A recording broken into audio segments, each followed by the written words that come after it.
Assalamualaikum warahmatullahi wabarakatuh.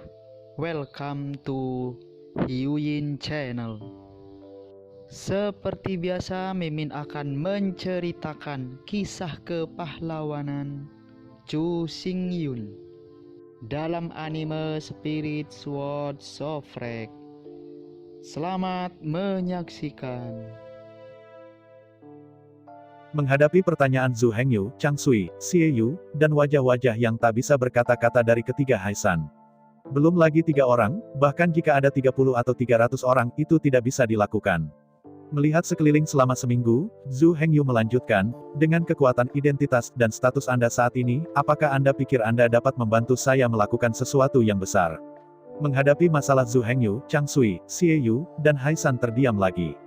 Ya, bahkan jika mereka bersedia membantu, tetapi dalam identitas dan status mereka, dan kekuatan mereka, mereka tidak bisa berbuat banyak sama sekali. Melihat ekspresi yang semakin bingung dari ketiganya, Zhu Hengyu terlalu malas untuk menggantung nafsu makannya lagi. Setelah memilah ide-ide, Zhu Hengyu memperkenalkannya secara singkat. Sebenarnya, Zhu Hengyu benar-benar tidak ingin memperbudak siapapun.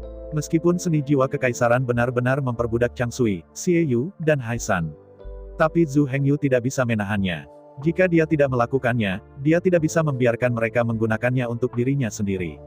Dalam cetak biru yang luar biasa dari Zhu Hengyu. Setelah pangeran kedua bergabung, semua rencana sebelumnya harus dibatalkan. Gambar ulang cetak biru baru. Jika kekuatan dan kekuatan Chang Sui, Xie Yu, dan Haisan terlalu kecil.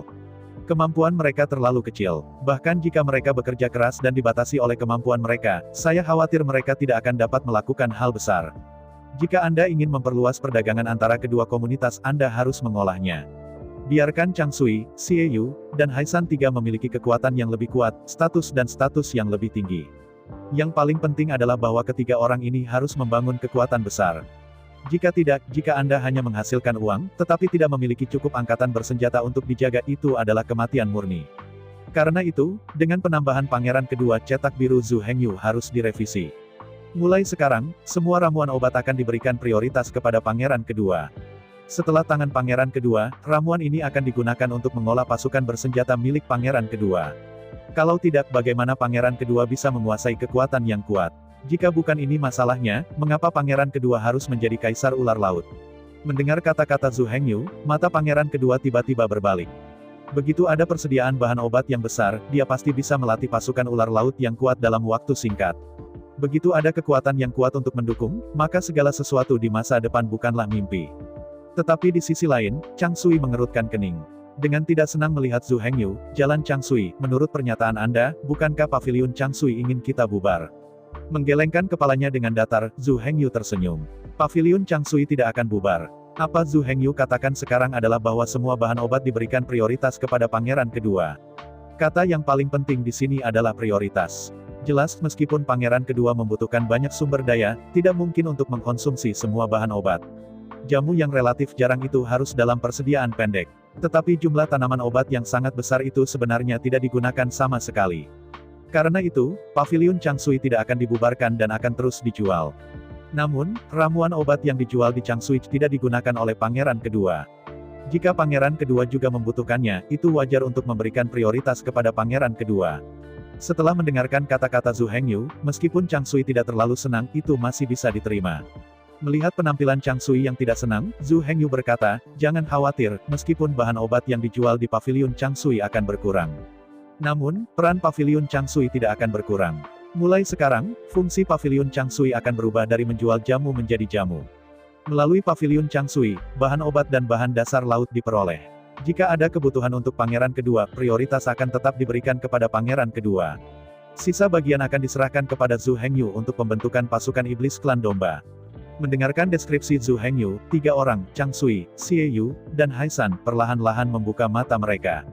Menurut pernyataan ini, itu benar-benar berarti kerja sama antara kedua pihak. Entah itu Zhu Hengyu, atau Chang Sui, Xie Yu, dan Haisan. Keduanya bisa mendapatkan manfaat besar dari perdagangan antara kedua komunitas. Sambil mengerutkan kening, pangeran kedua ragu-ragu dan berkata, tetapi sebagai hasilnya, banyak bahan telah dikonsumsi oleh kami, tetapi kami tidak memiliki cara untuk menghasilkan uang. Mengangguk, Chang Sui berkata, keuntungan dari menjual bahan obat tampaknya tidak cukup untuk mendukung rencana sebesar itu. Anda tahu, ramuan obat yang dijual di Changsui semuanya ditinggalkan oleh pangeran kedua. Mengandalkan bahan-bahan obat ini saja, saya khawatir sulit mendapatkan keuntungan yang cukup. Setelah mendengar kata-kata pangeran kedua dan Changsui, Zhu Hengyu tidak bisa menahan kepalanya dan menatap Xie Yu. Melihat tatapan Zhu Hengyu, Changsui, Xie Yu, dan Haisan, mereka langsung mengerti. Melihat ekspresi tiga orang yang tiba-tiba, Zhu Hengyu terus menjelaskan.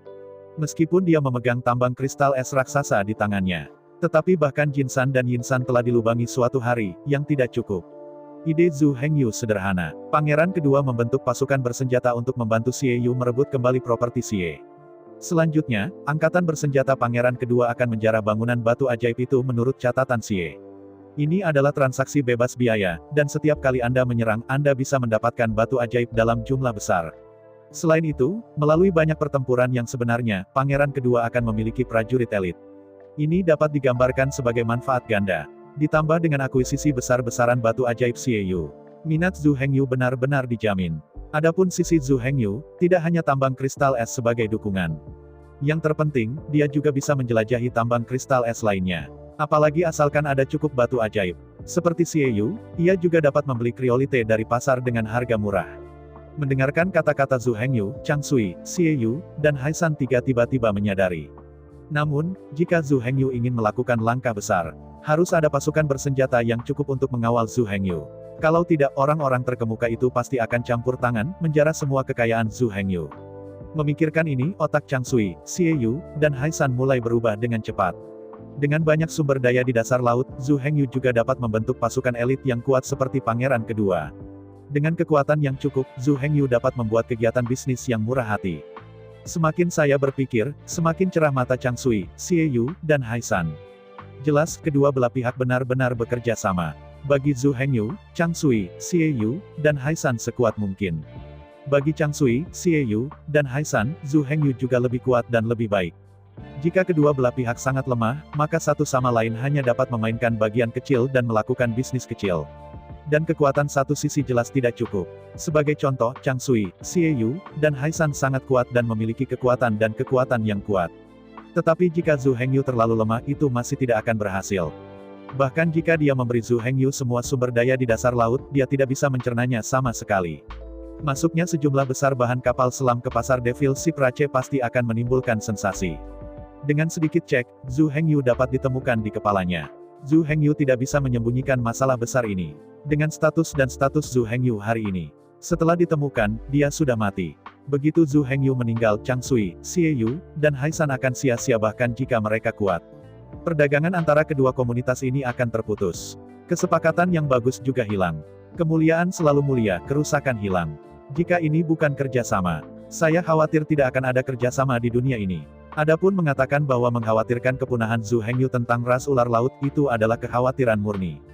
Selama Changsui, Xie Yu, dan Haisan tidak melakukan apa-apa, Zhu Hengyu tidak bisa mengancam ular laut. Bahkan jika Zhu Hengyu ingin menghancurkan ular laut, dia tidak memiliki kemampuan itu. Melihat ekspresi Changsui, Xie Yu, dan Haisan semakin bersemangat, Zhu Hengyu tersenyum ringan, matanya sedikit menyipit. Meskipun dalam ratusan juta tahun terakhir, domba iblis dan ular laut telah bertarung.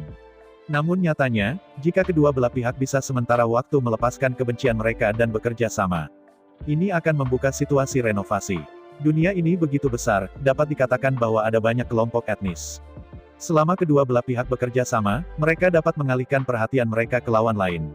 Semakin besar wilayah yang ditempati oleh dua komunitas, semakin kaya sumber daya yang mereka miliki. Melalui perdagangan bahan antara kedua pihak, mereka dapat naik dengan kecepatan tercepat dalam waktu singkat. Dan yang paling penting, apakah itu Zhu Hengyu, atau Changsui, Xie Yu, dan Haisan. Tak satu pun dari mereka perlu khawatir tentang pihak lain yang merugikan diri mereka sendiri. Semakin kuat lawan, semakin besar manfaat yang mereka terima. Otak dengan cepat merenung, Changsui, Xie Yu, dan Haisan akhirnya mematikan semua peringatan. Kebenaran di sini terlalu sederhana. Di antara kedua belah pihak benar-benar ada kejayaan dan kehilangan. Dan mereka sama sekali tidak perlu khawatir, Zhu Hengyu akan merugikan keluarga ular laut. Dalam hal ini, apalagi yang perlu dikhawatirkan? Bayangkan semua hal indah di masa depan, Changsui, Xie Yu, dan Haisan adalah wajah-wajah bahagia. Mengambil napas panjang, ekspresi Zhu Hengyu sangat serius. Melihat dengan mendalam pada Changsui, Zhu Hengyu berkata, mulai sekarang, perdagangan antara dua komunitas akan diberikan kepada Anda. Apakah itu penjualan sumber daya darat atau akuisisi sumber daya laut, Paviliun Chang Sui akan bertanggung jawab. Menghadapi perintah Zhu Hengyu, Chang Sui langsung berdiri dan berkata dengan tajam, tolong yakinlah, Chang Sui akan memastikan penyelesaian misi. Dengan sedikit mengangguk, Zhu Hengyu memalingkan matanya ke Xie Yu dan berkata dengan suara yang dalam, mulai sekarang, tugas mendapatkan batu energi ajaib dan menjelajahi koordinat batu energi sihir akan diberikan kepada Anda. Perlahan berdiri, Xie Yu dengan datar berkata, tolong yakinlah, selama pangeran kedua membantu saya mendapatkan kembali properti keluarga Xie Yu akan membungkuk dan bekerja untuk putranya, dan tidak akan pernah mengecewakan putranya. Mengangguk dengan puas, Zhu Hengyu melirik pangeran kedua. Setelah melihat lebih dari selusin napas, Zhu Hengyu tidak pernah berbicara. Menghadapi tatapan Zhu Hengyu, pangeran kedua menggaruk kepalanya karena malu. Dengan senyum pahit, pangeran kedua berkata, ya, aku akui bahwa aku bodoh dan menggunakan hati seorang penjahat untuk menyelamatkan perut pria itu. Sambil menggelengkan kepalanya, Zhu Hengyu berkata, bakatmu adalah yang paling luar biasa dari semua biku yang pernah kulihat atau pernah dengar. Kekuatan, kecepatan, pertahanan, dan kecerdasan Simon sangat tinggi. Jika bakat pangeran kedua didigitalkan, itu jelas merupakan tingkat keberadaan yang sempurna. Tapi pepatah lama itu baik, tidak ada yang sempurna. Kedua pangeran ini juga memiliki kekurangan. Kerugian terbesar pangeran kedua adalah kecerdasan emosinya terlalu rendah. Bicaralah dengannya, Anda tidak akan pernah merasa bahagia, hanya kesal, atau bahkan bosan. Jangan melihat kekuatan pangeran kedua yang begitu tinggi, identitas dan statusnya begitu mengerikan. Tapi nyatanya, dia tidak punya teman. Bukan hanya karena tidak ada teman, bahkan tidak ada bawahan atau pelayan. Sampai sekarang, dia bahkan tidak memiliki penjaga yang setia di sekitarnya. Kalau tidak dengan identitas, status, dan kekuatan pangeran kedua. Bagaimana mungkin tidak ada penjaga di sekitar tubuh 70 atau 80 bagian untuk melindunginya bersamanya? Jika pangeran kedua ada di sisinya, ada penjaga 80 segmen. Bagaimana dia bisa kalah dari Zhu Hengyu hari ini? Dihadapkan dengan kata-kata Zhu Hengyu yang tidak baik, pangeran kedua juga memerah. Memang, segala sesuatu tentang dirinya sempurna. Satu-satunya kelemahan adalah kecerdasan emosinya terlalu rendah. Serendah jenis tanpa teman. Melihat mendalam pada pangeran kedua, Zhu Hengyu berkata, saya tahu bahwa identitas dan status Anda, kekuatan dan potensi Anda jauh lebih besar daripada Chang Sui dan Xie Yu. Namun, dalam kerja sama antara kedua belah pihak, Anda tidak boleh membuat klaim sendiri dan bertindak gegabah. Satu-satunya hal yang harus dilakukan pangeran kedua adalah merekrut biksu ular laut. Ketika tidak ada yang terjadi, pangeran kedua harus mengubur kepalanya di tanah sekolah dan melatih pion. Setelah Xie Yu memberikan poin koordinat, ia harus memerintahkan pasukan dan membunuhnya sepanjang jalan. Ambil kembali semua batu energi magis dan berikan ke Chang Sui. Semua batu energi magis akan diserahkan dari Chang Sui ke Zhu Hengyu. Pelatihan berjuang. Ini adalah satu-satunya hal yang perlu dilakukan pangeran kedua. Mempertanyakan semua hal lain adalah tanggung jawab Chang Sui. Adapun Chang Sui dan Xie Yu, bakat dan kekuatan Chang Sui adalah yang terlemah, tetapi EQ-nya adalah yang tertinggi. Adapun Xie Yu, kekuatannya benar-benar super. Bahkan jika dibandingkan dengan pangeran kedua, itu tidak akan terlalu banyak. Selain itu, kecerdasan Xie Yu tidak perlu dipertanyakan. Dalam situasi Xie Yu, jika kecerdasannya sedikit rendah, aku takut dia akan terbunuh oleh ular hitam berkepala dua. Namun, Xie Yu tidak sempurna. Bakat dan kekuatan Xie Yu sudah cukup untuk dibandingkan dengan pangeran kedua. Tapi seperti pangeran kedua, EQ-nya tidak tinggi. Hanya saja kecerdasan emosional Xie Yu tidak tinggi, tetapi bukan berarti ia tidak kekurangan kecerdasan emosional. Pangeran kedua bukan hanya masalah EQ rendah, EQ-nya pada dasarnya negatif. Dari sudut pandang Zhu Hengyu, kedua pangeran jelas mengambil kartu Tianhu, tetapi mereka membiarkannya kalah. Dengan bakat dan bakat dari pangeran kedua. Bahkan, dia tidak perlu melakukan apa-apa, jadi dia secara alami akan menjadi putra mahkota keluarga ular laut. Sang pangeran yang disebut tidak bisa bersaing untuk pangeran kedua sama sekali. Setelah tubuh pertempuran pangeran kedua berlatih hingga paragraf ke-90. Bahkan, selama dia kembali ke istana, dia tidak perlu melakukan apapun. Saya ingin bertanya, apa yang diperebutkan pangeran dengan dia untuk tahta? Memimpin, masih takdir. Raja ular laut tidak bodoh, ia juga memiliki iki. Jika dia bersikeras menyerahkan tahta ke pangeran, bukankah dia akan memaksa pangeran kedua untuk membunuh? Terlebih lagi, pada runtuhnya medan perang, yang kuat selalu dihormati. Karena pangeran kedua adalah yang terkuat, tahta adalah miliknya. Jika tidak, bahkan jika putra mahkota menjadi kaisar, dia akan dibunuh oleh pangeran kedua. Alasan ini, dengan kebijaksanaan pangeran kedua, sebenarnya bisa dibayangkan. Iki pangeran kedua jelas tidak rendah. Tidak hanya itu tidak rendah, tetapi sangat tinggi. Namun, kecerdasan emosional pangeran kedua terlalu rendah. Dia tidak tahan hal semacam ini. Untuk musuh-musuh itu, ia harus mencubit sampai mati. Saya tidak tahan untuk sesaat. Bahkan jika dia tidak dianggap sebagai kaisar, dia tidak akan ragu. Bagi mereka yang memiliki EQ tinggi, mereka pasti tidak akan langsung membunuh di istana, tetapi akan kembali ke istana dengan acuh tak acuh. Kemudian mengandalkan kekuatannya yang tak terkalahkan untuk memenangkan dukungan dari suku ular laut. Selama mereka tidak bodoh, selebriti ular laut secara alami akan tahu siapa yang harus didukung. Pada saat yang sama, ia mengandalkan bakat dan kekuatannya untuk memicu ketidakmampuan sang pangeran. Terus-menerus melalui berbagai cara untuk menyiksa dan menyiksa putra mahkota. Tidak akan lama bagi pangeran mahkota untuk runtuh. Suatu hari, pangeran kedua mengambil alih tahta dan menjadi kaisar ular laut. Anda tidak hanya dapat mempelajari set lengkap Dragon Degeneration 9 naga ular. Dan Anda dapat memulai likuidasi musuh-musuh tahun itu, yang tidak mau lari. Inilah yang harus dipilih oleh seseorang dengan EQ tinggi. Singkatnya, di antara tiga Chang Sui, Xie Yu, dan Hai San. Chang Sui memiliki EQ tertinggi. Xie Yu memiliki IQ tertinggi. Meskipun kecerdasan Hai San tidak rendah, kecerdasan emosionalnya terlalu rendah. Terus terang, Simon sangat cerdas, tetapi sering masuk ke otak. Setelah teriritasi, mudah untuk kehilangan akal. Karena itu, Hai San ditakdirkan untuk tidak menjadi tuan. Akan lebih tepat baginya untuk pergi ke medan perang dan memimpin pasukan. Tetapi jika dia ingin memimpin pasukan dan memutuskan strategi dan taktik, jika seseorang tidak hati-hati, ia akan melakukan hal-hal yang tidak rasional karena amarahnya. Bahkan pimpin seluruh tim ke kebinasaan. Oleh karena itu, Zhu Hengyu membuat pembagian kerja yang jelas sesuai dengan karakteristik kepribadian dari tiga orang. Ketika Anda perlu merencanakan sesuatu, Anda bisa bertanya kepada Zhu Hengyu. Jika sudah terlambat, Xie Yu akan bertanggung jawab. Chang Sui bertanggung jawab atas pertukaran mata uang asing. Adapun pangeran kedua, ia hanya memiliki dua hal yang harus dilakukan. Hal pertama adalah merekrut dan melatih tentara. Hal kedua adalah memerintahkan pasukan untuk bertarung. Selain itu, semua hal lain tidak mengharuskannya khawatir. Setelah diskusi berulang, pada akhirnya, Zhu Hengyu, Chang Sui, Xie Yu, dan Hai San membuat pembagian kerja yang jelas. Chang Sui bertanggung jawab atas pavilion Chang Sui dan bertanggung jawab untuk menjual dan memperoleh bahan obat. Xie Yu bertanggung jawab atas industri keluarga Xie, yang bertanggung jawab untuk mengakuisisi Magic Energy Stone dan menjelajahi koordinat konstruksi Magic Energy Stone. Pangeran kedua, Simon, merekrut pasukan, melatih tentara, dan bertarung bersama. Setelah beberapa orang berbicara, mereka semua sangat bahagia.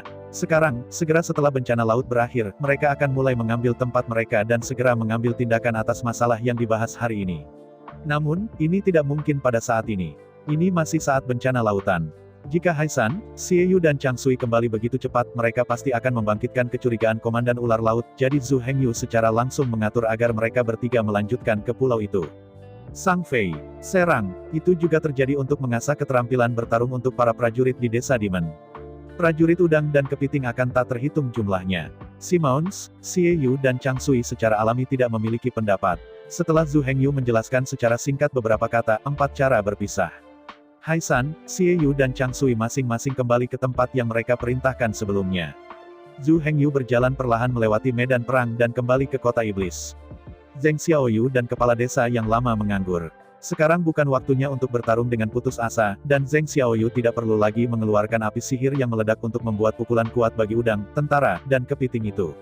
Udang, tentara, dan kepiting ini tidak akan lagi menyerang desa Tianmo, dan kepala desa yang lama tidak perlu lagi mengoordinasikan penjadwalan.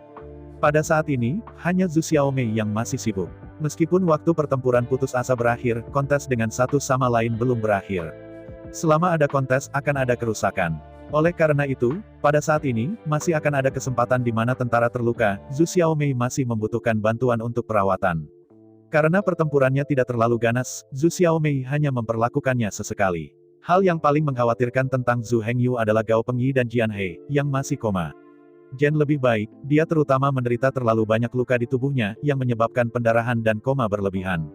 Meskipun luka-luka itu sulit disembuhkan dengan belati serigala, tetapi karena energi magis Zhu Xiaomei, meskipun Zhu Xiaomei menghabiskan banyak energi, tetapi akhirnya menyembuhkan Jian He.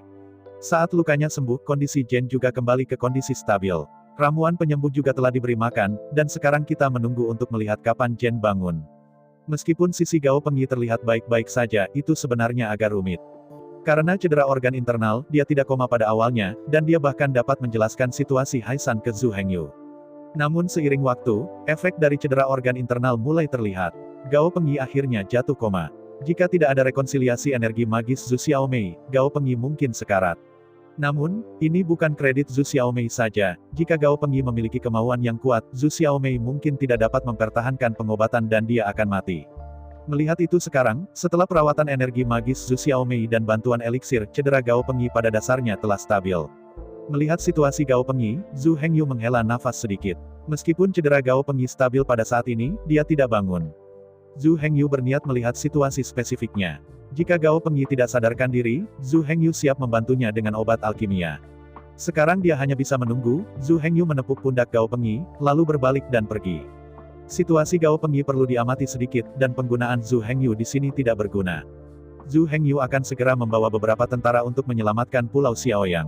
Sebelum itu, Zhu Hengyu akan memperkuat keterampilan sihirnya. Setelah berkelahi dengan Haisan, Zhu Hengyu menyadari sesuatu yang baru. Jadi bersiaplah untuk mundur selama sehari dan bereksperimenlah dengan hal-hal baru yang Anda sadari. Anda juga bisa menunggu dan melihat apa yang terjadi pada cedera Hehe dan Gao Pengyi. Setelah pertempuran dengan Haisan ini, Zhu Hengyu menemukan salah satu kelemahannya. Bahkan, itu tidak bisa dianggap sebagai kelemahan, hanya saja tidak cukup kuat. Saat bermain melawan Haisan, perisai ajaib Zhu Hengyu selalu dapat dihancurkan olehnya, yang membuat Zhu Hengyu sangat pasif. Pada saat itu, bahkan jika ada perisai ajaib yang bisa menahan tinju Haisan, Zhu Hengyu bisa mengalahkan Haisan dengan lebih mudah. Musuh yang Zhu Hengyu akan hadapi di masa depan akan menjadi lebih kuat dan lebih kuat, sehingga untuk memperkuat perisai ajaib, Zhu Hengyu sangat penting dan harus segera. Karena selanjutnya saya akan pergi ke Pulau Xiaoyang untuk membantu, siapa tahu kalau ada orang kuat seperti gunung laut di antara ular laut itu. Jika Anda tidak takut dengan 10.000, Anda akan takut terhadapnya. Jika kapal terbalik di selokan pada saat itu, Zhu Hengyu akan berada dalam kehidupan kecil. Jadi memperkuat perisai ajaib adalah prioritas utama. Selain perisai energi sihir, Zhu Hengyu juga perlu memperkuat penjara energi sihir. Sejak awal, Zhu Hengyu menemukan kelemahan fatal dari penjara energi sihir ini. Artinya, kecepatan bola hitam yang di penjara yang terbang di udara sangat lambat yang mengarah ke banyak pembatasan pada penjara energi sihir. Lagi pula, terbang perlahan berarti mudah dihindari. Bahkan jika keterampilan sihir warisan bahkan lebih kuat, jika bisa dengan mudah disembunyikan, maka keterampilan sihir warisan ini tidak akan berpengaruh. Oleh karena itu, Zhu Hengyu juga perlu memperkuat keterampilan penjara energi sihir. Untuk memperkuat dua keterampilan sihir warisan ini, Zhu Hengyu sudah memikirkan jalan kembali dalam pertempuran dengan Haisan. Tetapi karena krisis pada waktu itu, Zhu Hengyu gagal mempraktikkannya. Kali ini masalah itu akhirnya terselesaikan, dan Zhu Hengyu akhirnya memiliki kesempatan untuk mencobanya. Untuk memperkuat perisai sihir, Zhu Hengyu sedang menggaruk kepalanya. Namun, dalam pertempuran dengan Haisan, Zhu Hengyu terinspirasi. Karena kekuatan Senro dapat melekat pada pedang haus darah dan pedang Qi untuk memperkuat kekuatan pedang haus darah, mengapa itu tidak dapat dilampirkan ke tempat lain dan memperkuat kekuatan tempat lain? Zhu Hengyu pertama kali memikirkan perisai ajaib. Awalnya, Zhu Hengyu berpikir bahwa akan ada beberapa kesulitan dalam penyatuan kekuatan Senro dan perisai ajaib. Namun, Zhu Hengyu masih meremehkan kekuatan teknologi sihir warisan tingkat tinggi Shenluo. Selain pertumbuhan Shenluo, fitur lainnya adalah kompatibilitas. Zhu Hengyu bahkan merasa bahwa kekuatan Shenluo dapat kompatibel dengan keterampilan sihir dan senjata apapun. Dengan perisai ini diberkati dengan kekuatan Shenluo, Zhu Hengyu berhasil setelah hanya 3 upaya. Melihat perisai ajaib yang warnanya semakin dalam, Zhu Hengyu sangat puas. Zhu Hengyu bahkan sengaja mencobanya di medan perang. Zhu Hengyu langsung menemukan gunung bawah laut dan membiarkannya memukul perisai sihir baru dengan seluruh kekuatannya. Dan Haisan tidak ragu, menyapanya langsung dengan pukulan. Dalam dampak yang luar biasa, ada suara keras. Tetapi hasil akhirnya benar-benar di luar harapan Haisan. Melihat perisai di depan Zhu Hengyu yang bisa dia hancurkan dengan pukulan, Haisan masih ada di sana, dan Haisan benar-benar terkejut. Melihat efek dari perisai ajaib baru ini, Zhu Hengyu sangat senang. Sekarang tampaknya tameng ini bukan lagi tameng magis. Zhu Hengyu menggabungkan kekuatan Senro, memperkuat perisai, dan memberinya nama baru Senro Shield. Dengan berkat nama ini, tameng Senro baru ini juga terasa lebih mendominasi. Zhu Hengyu sangat puas setelah membuat perisai Senro baru dan mengujinya dengan Haisan selama lebih dari 1 jam. Perisai ajaib asli dapat dipatahkan dengan 1 pukulan. Perisai Senro yang disempurnakan, di bawah kekuatan penuh gunung laut, juga membutuhkan 3 pukulan untuk mematahkannya. Hal berikutnya yang ingin dicoba Zhu Hengyu adalah penjara energi sihir. Keterampilan sihir yang diwariskan ini pertama kali diperoleh oleh Zhu Hengyu, dan juga yang paling bermanfaat baginya. Dengan kemampuan untuk memenjarakan warisan keterampilan sihir, Zhu Hengyu tidak tahu berapa banyak orang kuat yang ia kalahkan. Namun, kecepatan lambat selalu menyulitkan Zhu Hengyu. Karena kecepatan penerbangan yang lambat dari bola yang dipenjara, Zhu Hengyu sebenarnya menggunakannya lebih sering untuk memblokir rute di muka, daripada langsung memenjarakan lawan. Bahkan jika Zhu Hengyu menggunakan kekuatan sihir untuk menahan lawannya, sebagian besar waktu dia terkejut. Di masa lalu, Zhu Hengyu menghadapi tingkat rendah tubuh perang musuh, jadi pemenjaraan energi sihir hampir tidak cukup. Tetapi dengan peningkatan tubuh sihir, Zhu Hengyu akan menghadapi pria yang semakin kuat di masa depan. Pada saat itu, kecepatan penerbangan sangat lambat dan energi sihir yang tidak bisa mengunci target di penjara, dan itu akan menjadi trik. Haisan adalah contoh yang bagus. Dalam pertempuran dengan Haisan, Zhu Hengyu memenjarakan Haisan 2 kali dengan energi sihir. Pertama kali ketika Zhu Hengyu tiba-tiba menyerangnya, dan beruntung. Dan yang kedua kalinya telah mencapai keadaan bergulir. Bahkan dalam kasus itu, energi magis yang berhasil dihilangkan oleh orang-orang gunung-gunung puluhan kali di penjara. Pada akhirnya, karena menghindari roh pedang Shen Luo, Haisan akan berhasil. Ini menunjukkan bahwa penjara energi sihir Zhu Hengyu telah menghadapi situasi yang agak canggung. Setelah pertempuran itu, Zhu Hengyu juga memikirkan cara meningkatkan kekuatan pemenjaraan energi magis ini. Benar, masih kekuatan Shen Luo. Bahkan perisai ajaib itu kompatibel dengan kekuatan Shenro, apalagi kekuatan sihir. Kali ini eksperimen Zhu Hengyu berhasil untuk pertama kalinya. Dan Zhu Hengyu, yang dipenjara oleh energi sihir baru ini, juga sangat puas. Setelah kekuatan Shen Luo diperkuat, energi sihir dipenjara, dan ada perbedaan dunia dari sebelumnya. Yang pertama adalah kecepatan, dengan berkah dari kekuatan Shenro, kecepatan bola yang dipenjara menjadi 2 kali lipat. Pada saat ini, penjara energi sihir yang baru memiliki kecepatan yang sama dengan Shenro Jianqi, dengan kecepatan kilat. Dengan kecepatan seperti itu, Zhu Hengyu yakin bahwa setelah memprediksi dengan pengalaman bertarungnya, ia dapat dengan mudah menampung sebagian besar lawan. Dan itu belum berakhir. Selain peningkatan kecepatan, kekuatan penjara energi sihir juga meningkat banyak. Selain waktu penjara 3 nafas, penjara energi magis sebelumnya pada dasarnya dapat mengabaikan kerusakan sekecil apapun. Kecuali bahwa beberapa orang di bawah tingkat ke-10 tubuh sihir mungkin merasa sakit, lawan di posisi tinggi sama sekali tidak merasa tentang penjara energi sihir. Tapi sekarang berbeda. Setelah bergabung dengan kekuatan Shenro, pemenjaraan magis juga memiliki kekuatan Shenro. Pada saat ini, kekuatan Shen Luo bukanlah sesuatu yang bisa dilawan orang biasa. Hal yang sama berlaku untuk penjara energi sihir baru yang diwarisi dari Shen Luo. Zhu Hengyu melakukan percobaan di medan perang. Para prajurit udang dan kepiting yang terkena hukuman energi sihir yang baru, saat di penjara, juga akan terluka oleh Shen Luo. Dengan cara ini, Zhu Hengyu pada dasarnya membuang energi sihir baru, yaitu udang dan kepiting akan langsung terbunuh dalam hitungan detik. Ini sangat kuat, dan Zhu Hengyu juga memberikan nama baru untuk teknik magis baru yang sangat kuat ini, Shen Luo di penjara. Untuk saat ini, tidak peduli apakah itu penjara Shenro atau perisai Shenro, mereka telah mencapai tingkat keterampilan sihir tingkat lanjut. Sejauh ini, serangkaian keterampilan sulap dan sulap Zhu Hengyu telah ditingkatkan. Energi sihir asli di penjara, energi sihir dibakar, dan perisai energi sihir semuanya telah sangat ditingkatkan. Energi magis di penjara, digabung dengan kekuatan Shenro, dan dipromosikan menjadi penjara Shenro. Energi magis terbakar, menyatu dengan kekuatan Shenro, dan dipromosikan menjadi Shenro sihir api. Perisai ajaib, bergabung dengan kekuatan Shenro, dipromosikan menjadi perisai Shenro. Daging Shen Luo, bergabung dengan pedang haus yang haus darah, dan dipromosikan menjadi Shen Luo pedang Qi. Meskipun Zhu Hengyu hanya memiliki 4 keterampilan pewarisan dan sihir utama, tetapi serangkaian keterampilan dan sihir ini telah membentuk sistem pertarungan yang sempurna. Di antara mereka, serangan tunggal terkuat adalah Shen Luo Jianqi. Shen Luo Jianqi ini adalah perpaduan dari Shen Luo Jian dan Jianqi yang haus darah. Apakah itu Shen Luo, atau gas pedang haus darah, memiliki potensi pertumbuhan tak terbatas. 2 kekuatan pertumbuhan utama disatukan, dan kekuatan destruktif yang mereka hasilkan dapat disebut menantang langit. Meski untuk saat ini, karena panjangnya masih sangat rendah, kekuatan trik ini tidak terlalu besar. Tapi selama Zhu Hengyu diberikan waktu, biarkan dia memotong Shen Luo dan pedang haus darah haus ke tingkat yang lebih tinggi. Pada saat itu, bahkan jika master dengan peringkat yang sama dijatuhkan dalam hitungan detik, itu sama sekali tidak luar biasa. Jika Anda memperpanjang waktu tanpa batas, berikan Zhu Hengyu waktu tanpa batas untuk berlatih. Ya, bahkan jika itu adalah pedang yang menghancurkan dunia, alam semesta, itu tidak mustahil. Shen Luo Jianqi ini adalah langkah paling destruktif Zhu Hengyu.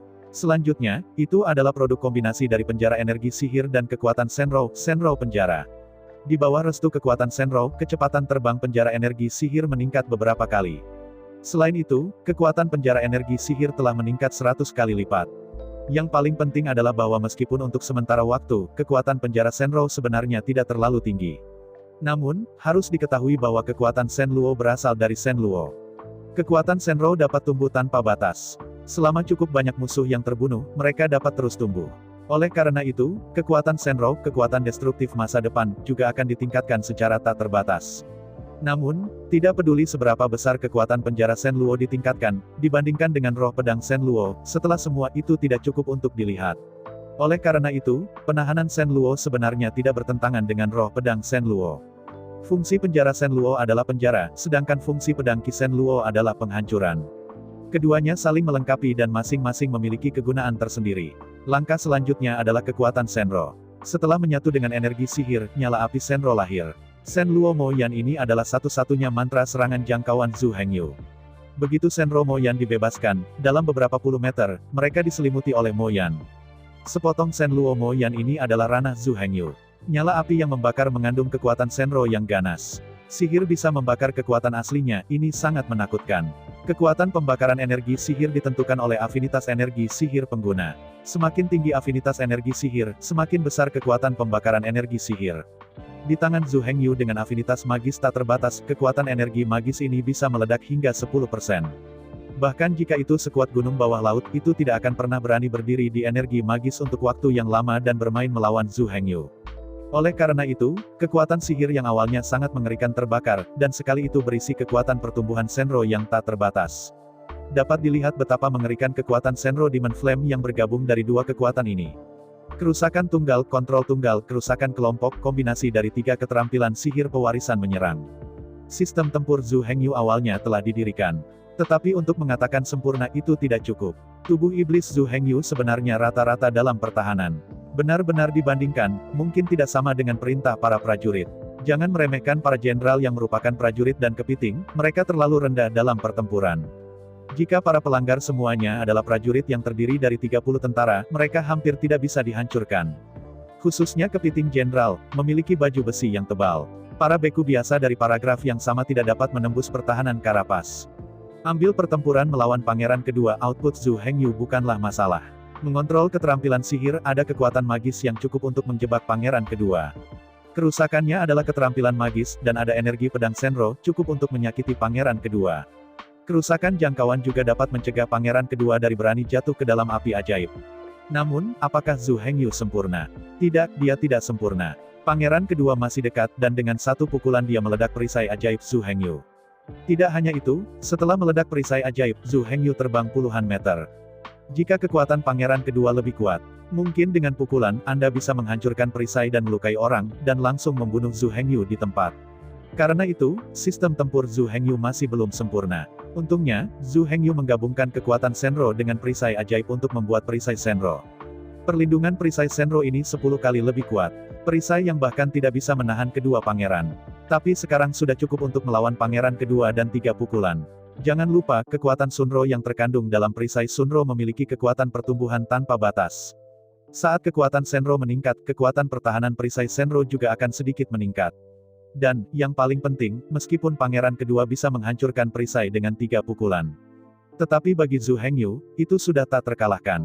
Meskipun dengan kecepatan pangeran kedua, dan frekuensi serangan.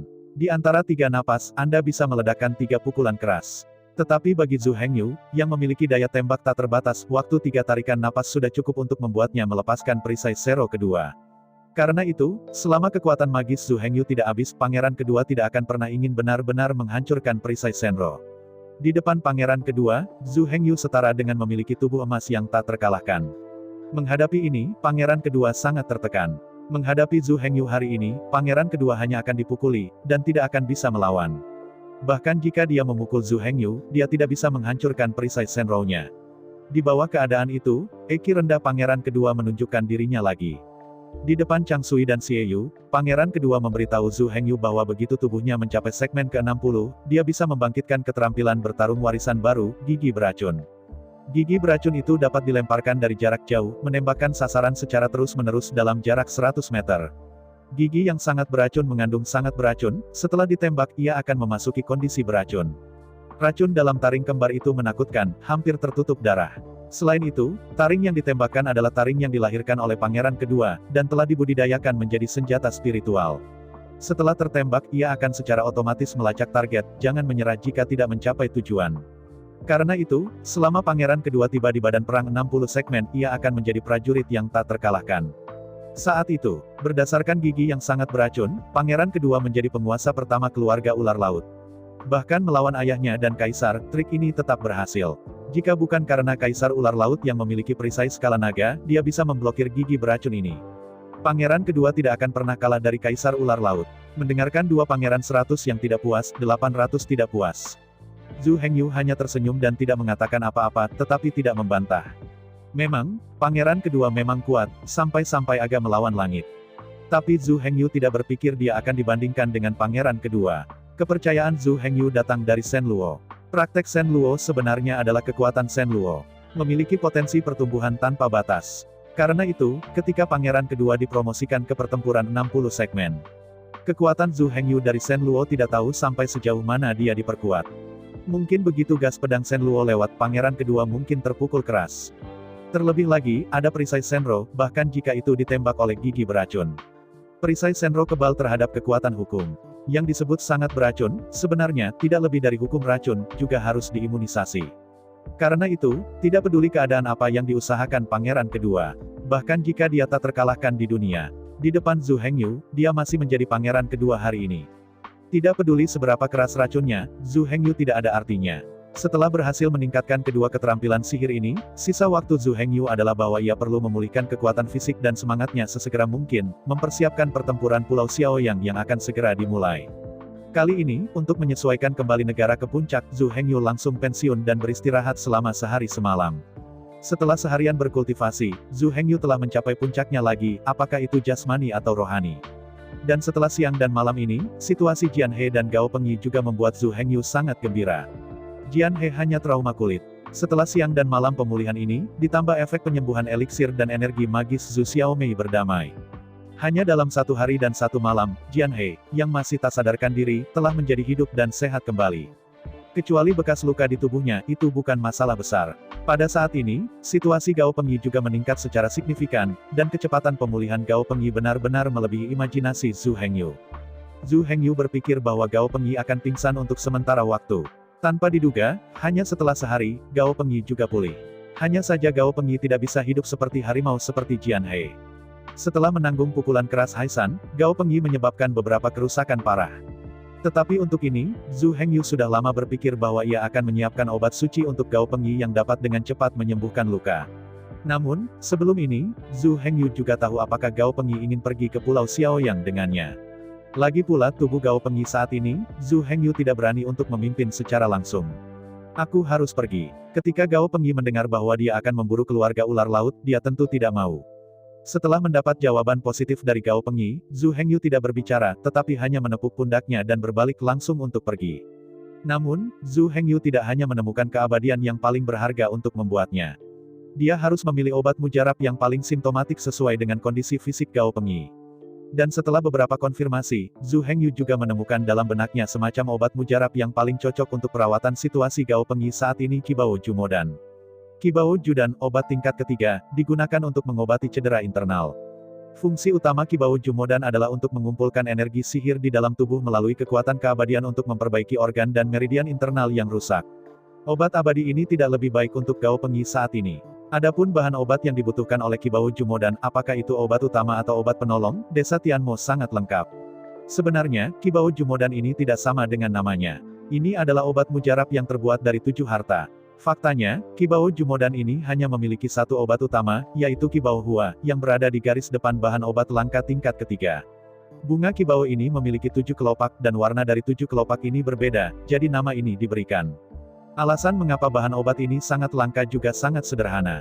Jangan melihat ini sebagai bunga berwarna-warni, tetapi sebenarnya tumbuh di tempat gelap di bawah 1000 meter di bawah laut. Qibao Hua di darat jarang terlihat, sehingga terdaftar sebagai bahan obat yang sangat langka. Namun di dasar laut, bunga Qibao ini hanya bunga biasa yang bisa dilihat di mana-mana. Jika bukan karena warnanya yang cantik, dan dicintai oleh wanita Hai, mungkin saja 7 harta ini ada di lautan, dan mereka tidak berharga. Namun meski begitu, harga bunga Qibao ini sebenarnya sangat murah. Karena perolehan besar sebelum Changsui, Qibao Hua tidak dimanja di Pulau Ajaib hari ini, tapi itu bukan hal yang langka. Dan bahkan jika itu sangat langka, Zhu Hengyu tidak akan ragu menggunakannya untuk Gao Pengyi. Zhu Hengyu tidak pernah pelit dengan orang-orang di sekitarnya. Sekarang dia telah memutuskan untuk memperbaiki Yu dan Qibao ini, Zhu Hengyu tidak akan lagi menunda waktu. Setelah kepala desa tua menemukan semua herbal, dia memasuki ruang alkimia. Proses alkimia Zhu Hengyu masih merupakan masalah langit dan bumi, dan itu tidak disempurnakan menurut metode yang dijelaskan dalam Danjing. Namun, Zhu Hengyu dapat menggunakan instingnya untuk membuat metode alkimia dan memperbaiki keabadian yang hampir sempurna. Hanya butuh 2 jam, dan Qibao Jumodan tingkat atas dari kelas 3 dan 9 dilepaskan. Zhu Hengyu hanya melihat pada karya barunya dan memberikannya langsung ke Gao Pengyi. Dan Gao Pengyi melihat obat keabadian ini, tidak banyak bertanya, menelannya langsung. Kemudian Gao Pengyi langsung dikejutkan oleh kekuatan obat mujarab ini. Setelah Qibao Jumodan memasuki perut, Gao Pengyi hanya merasakan energi aneh menyelimuti organ-organ dalamnya. Pada saat yang sama, energi aneh ini juga menghasilkan absorpsi energi sihir yang sangat kuat. Sejumlah besar energi sihir dalam tubuh Gao Pengyi tersedot oleh energi aneh ini dan digunakan untuk memperbaiki tubuh. Pada saat ini, Gao Pengyi tidak menyebutkan betapa nyamannya perasaan generasi organ internal membuatnya merasa seperti mahasiswa baru. Gao Pengyi benar-benar tenggelam dalam perasaan ini adalah kekuatan obat tingkat 9 tingkat ketiga. Pada saat ini, 5 organ internal Gao Pengyi dan tempat-tempat yang tidak dapat diperbaiki sedang diperbaiki pada tingkat yang terlihat dengan mata telanjang. Zhu Hengyu menatap Gao Pengyi yang sedang bersenang-senang, dan senyum muncul di wajahnya. Dia tahu bahwa menggunakan obat mujarab ini, ditambah dengan kemampuan penyembuhan diri Gao Pengyi yang kuat, harus memiliki 1 atau 2 hari lagi, dan cedera internal yang semula dibutuhkan 1 bulan untuk pulih dapat sepenuhnya pulih. Karena Gao Pengyi pada dasarnya tidak ada masalah, Zhu Hengyu tidak akan lagi menunda, siap untuk segera keluar dan pergi ke Pulau Xiaoyang untuk menyelamatkan. Adapun hal-hal di Pulau Setan, telah sepenuhnya diselesaikan. Dengan Zheng Xiaoyu di sini, Zhu Hengyu sangat lega.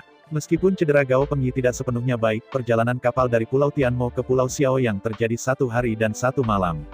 Zhu Hengyu memperkirakan bahwa Gao Pengyi akan dapat pulih hampir dalam perjalanan ke Pulau Xiaoyang.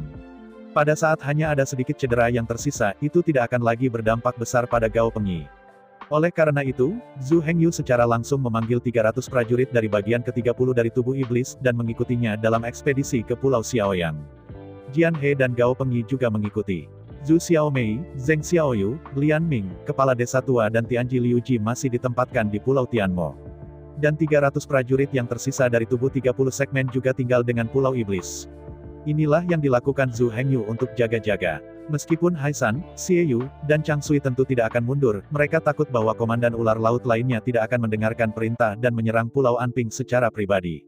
Jika itu masalahnya, tidak akan ada lagi orang di pulau itu akan merepotkan. Oleh karena itu, Zhu Hengyu masih meninggalkan lebih banyak kekuatan tempur di Pulau Iblis. Karena Zhu Hengyu sudah memutuskan itu sudah pasti. Setelah 1 jam, semua personel dan peralatan untuk melaut telah dikumpulkan. Kapal kargo kecil masih mengemudi saat ini. Lagi pula, hanya ada lebih dari 300 orang, dan kapal kargo kecil sudah cukup. Dan kapal kargo kecil juga lebih fleksibel karena ukurannya yang lebih kecil. Misi mereka kali ini adalah membantu Pulau Xiaoyang. Jadi jika mereka menghadapi situasi apapun di laut, mereka dapat menghindarinya. Pada saat ini, fleksibilitas kapal kargo kecil tercermin. Tapi sebenarnya, ini yang dikhawatirkan Zhu Hengyu. Ada lebih dari 300 anggota kuat dari badan pertempuran 30 bagian di kapal, ditambah Zhu Hengyu yang tidak normal. Jika ada seseorang yang tidak memiliki mata yang panjang, berani datang untuk masalah, Guan Bao memberitahu orang itu untuk bolak-balik. Bahkan Zhu Hengyu masih menantikan untuk dapat bertemu gurita gigi kristal perak lagi. Bagaimanapun, kristal perak di tubuhnya adalah hal yang baik. Hanya saja kali ini mereka berjalan dengan lancar dan tidak normal. Di jalan berlayar siang dan malam, mereka tidak menemukan bahkan sedikit bahaya, bahkan ombak besar. Mereka pergi ke Pulau Xiaoyang dengan sangat lancar. Pada saat ini, Gao Pengyi sudah menjadi lebih baik, dan tubuhnya bisa bergerak bebas. Untuk rencana pendaratan, Zhu Hengyu sudah memikirkannya. Dia datang ke Pulau Xiaoyang untuk memeriksa medan hanya untuk mempersiapkan hari ini. Meskipun pasang surut Pulau Xiaoyang ini, tidak peduli apakah itu mendarat di tempat yang tinggi atau dataran rendah, ada masalah yang akan ditemukan oleh musuh. Sangat sulit bagi mereka untuk masuk secara diam-diam. Ini juga mencerminkan pandangan ke depan Zhu Hengyu. Selama Zhu Hengyu menjelajahi medan di Pulau Xiaoyang sebelum awal bencana laut, ia menemukan tempat pendaratan yang sangat tersembunyi. Padahal, lokasi pendaratan ini tidak terlalu bagus, tempat ini hanyalah pantai biasa dengan medan yang relatif datar. Namun di balik pantai ini bukanlah tempat yang datar di mana orang dapat melihat situasi di pulau sekilas. Di belakang pantai ini, ada hutan lebat. Jelas, desa tempat ular laut menyerang Pulau Xiaoyang pasti akan melewati hutan ini. Dan karena terhalangnya hutan lebat ini, pasukan ular laut pasti tidak menemukan pendaratan rahasia Zhu Hengyu. Selama mereka berhasil login, akan lebih mudah untuk ditangani. Saya ucapkan banyak terima kasih kepada teman-teman yang telah menonton video yang saya tampilkan. Untuk video selanjutnya bisa standby di channel ini. Terima kasih.